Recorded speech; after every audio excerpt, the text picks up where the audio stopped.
En 1881, un futuro rey de Inglaterra escribió en su propio diario de a bordo que había visto un barco fantasma cruzando la proa de su buque. Otras 13 personas lo vieron con él esa misma madrugada. Horas después, un marinero que también lo había visto cayó desde lo alto del mástil y murió en el acto. Esta es la historia real detrás de la leyenda del holandés errante. El holandés errante es, en su origen, una leyenda marinera neerlandesa, no un barco real con nombre, capitán y fecha de naufragio confirmados. Las primeras referencias impresas aparecen a finales del siglo XVIII, en relatos de viajeros que recogían supersticiones de marineros holandeses e ingleses.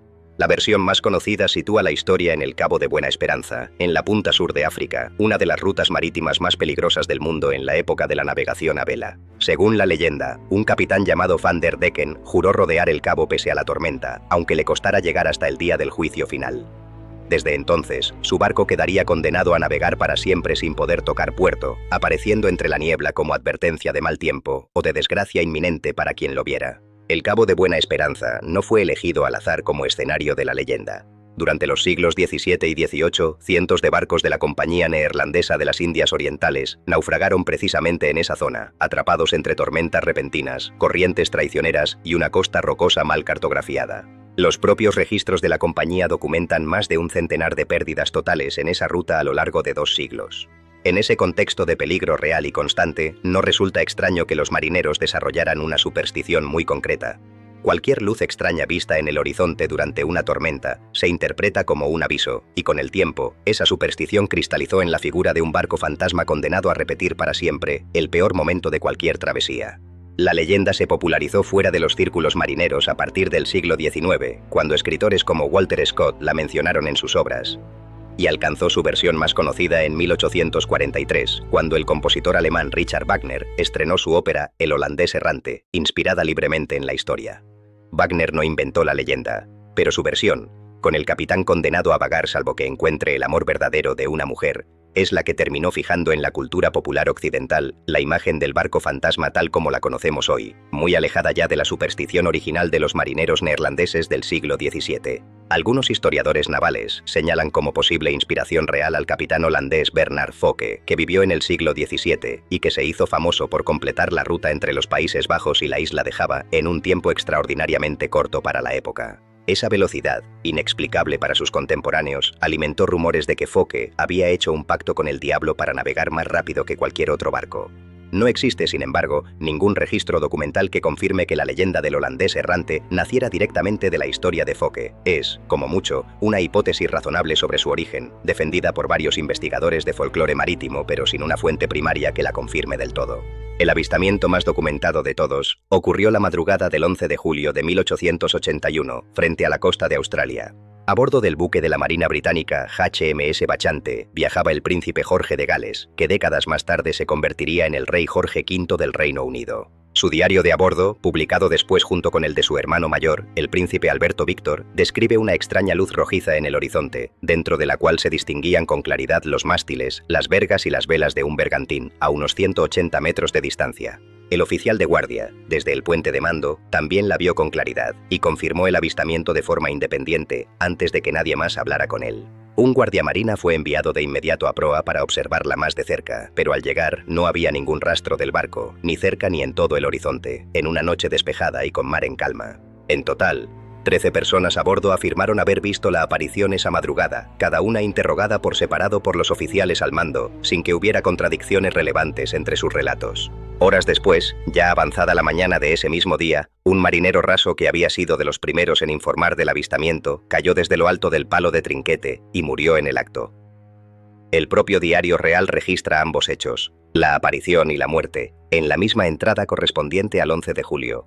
El segundo avistamiento con mayor respaldo documental ocurrió en enero de 1923. 2 oficiales de la Marina Británica, el cuarto oficial Stone y el segundo oficial Bennett, declararon haber observado la aparición durante unos 15 minutos consecutivos mientras navegaban rumbo a Ciudad del Cabo.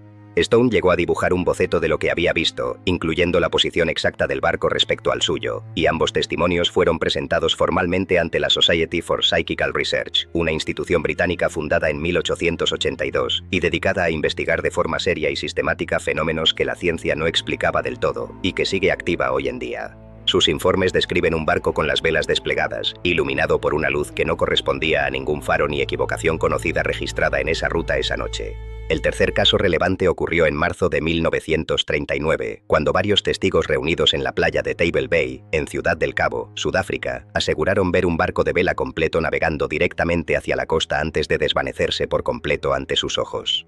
La prensa local de la época, incluidos varios periódicos sudafricanos que llegaron a publicar el testimonio con nombre y apellido de algunos de los presentes, recogió el relato de decenas de personas que coincidían en los detalles básicos.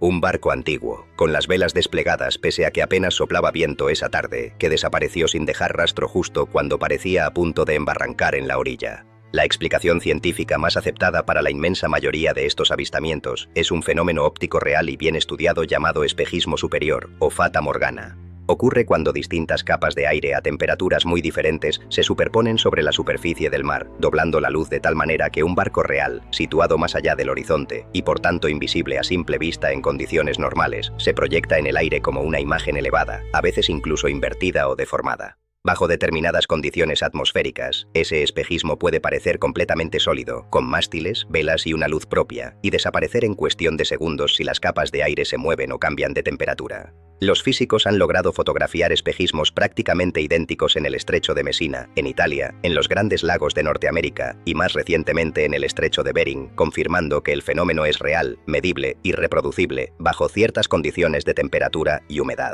También existen explicaciones psicológicas complementarias que varios investigadores señalan como parte del fenómeno. Los marineros de los siglos XVIII y XIX conocían perfectamente la leyenda antes de zarpar, lo que generaba un sesgo de expectativa. Ante cualquier luz o silueta ambigua en el horizonte durante una tormenta, la mente tiende a completar la imagen con la forma que ya espera ver.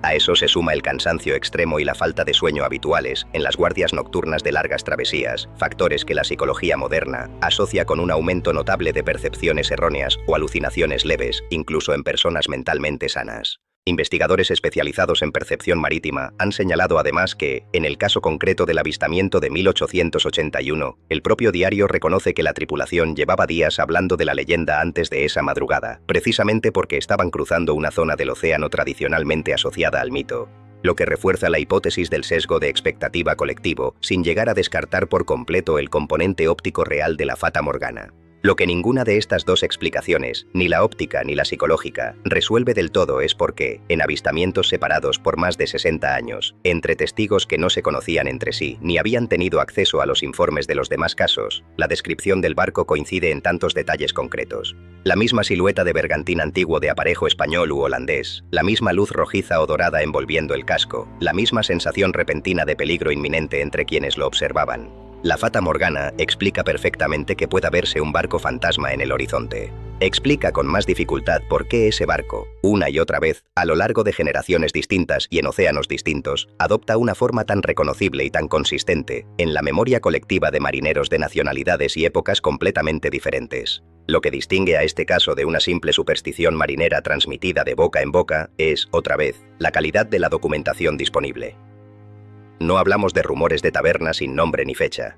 Hablamos del diario de a bordo oficial de un futuro rey, conservado y publicado, de un informe formal presentado ante una sociedad científica de investigación psíquica con más de un siglo de historia, y de testimonios de prensa local, firmados con nombre y apellido, en 1939. Esa combinación de rigor documental y fenómeno sin explicación completa es exactamente lo que convierte al holandés errante en algo más que un cuento de marineros. Es una leyenda con pruebas reales detrás, aunque esas pruebas apunten en última instancia hacia la física de la atmósfera y no hacia lo sobrenatural. El holandés errante no es, en sentido estricto, un barco real que existió, con un nombre de registro y una fecha de naufragio verificable en algún archivo naval.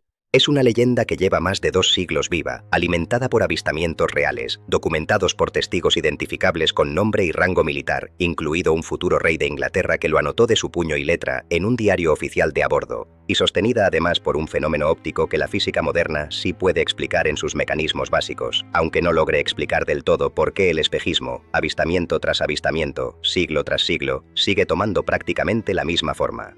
¿Tú qué crees que vieron esa madrugada de 1881 el príncipe Jorge y los otros 12 testigos a bordo del Bachante? Cuéntamelo en los comentarios. Si te ha gustado el vídeo, dale me gusta y suscríbete para recibir notificaciones de nuevos vídeos.